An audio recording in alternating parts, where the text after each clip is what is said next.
It's been quite some time, but I wanted to share a few of these citrus trees with you before I go. Now, this one here is being grown in a 40-gallon container, and this happens to be the Moro Blood Orange. Now, this is its 5th year and is finally putting out a lot of fruit. Fruit is literally all over this tree in lots and lots of clusters. The leaves are very healthy and the tree is doing exceptionally well.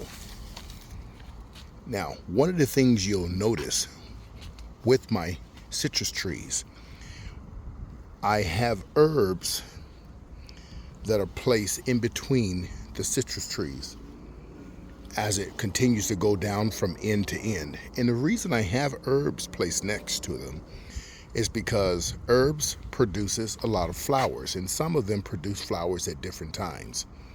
This is important because what it allows is the bees, which are right here, to pollinate and have quick access to the blooms on the trees, thus helping me with pollination. Here's something that I don't do, and I haven't done for a while. I don't use any organic or inorganic fertilizers for my trees. The only food they get is fresh compost. That fresh compost happens to come from my own compost. And when it's mature, I add as much as I can to top off the level of my containers. However, I still make sure I foliar feed my trees, and I foliar feed them once a month. What do I foliar feed? Once again, it's simple. I use fish fertilizer. That's number 1. Seaweed extract. That's number 2. I also use a chelated iron if I see any yellowing all over the tree or any deficiencies when it comes to their nutrition. And I always use an agriculture molasses. I use a 5-gallon sprayer and I spray the tree all over and under. I soak it down once a month. Remember, over the years, the soil becomes non-viable. And so the soil at the bottom of the container has no nutrition whatsoever. And the trees depend on us to give it all the nutrition that it needs. It needs that. And you've got to provide that because this tree is not being grown in the ground, rather is being constricted to a container.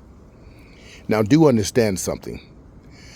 With most citrus trees, you're going to have a fast-growing root system or a slow-growing root system, and that's going to depend on your dwarf varieties all the way up to your standard varieties. I stick with dwarf and semi-dwarfs when it comes to growing my trees, and I prefer beginners stick with just dwarf varieties. Now, when it comes to the blood oranges, you have the sanguinella, the Moro, and the Tarraco. And there's 2 other breeds, I can't remember the names, that are out now. But the Moro, the root system is not like the other ones. It's very restrictive, and it loves to be very restrictive. In other words, it doesn't spread out like the sanguinella and the Tarraco does. So it loves growing in a container, providing that you have a dwarf or a semi-dwarf variety. And semi-dwarfs can get pretty big and tall, but it's up to you to keep it shapely. You notice this tree is very shapely. I'm going to stand back a little bit because I really want you to get the gist of it. That's what it looks like. It's beautiful, well shapely, and I make sure I prune.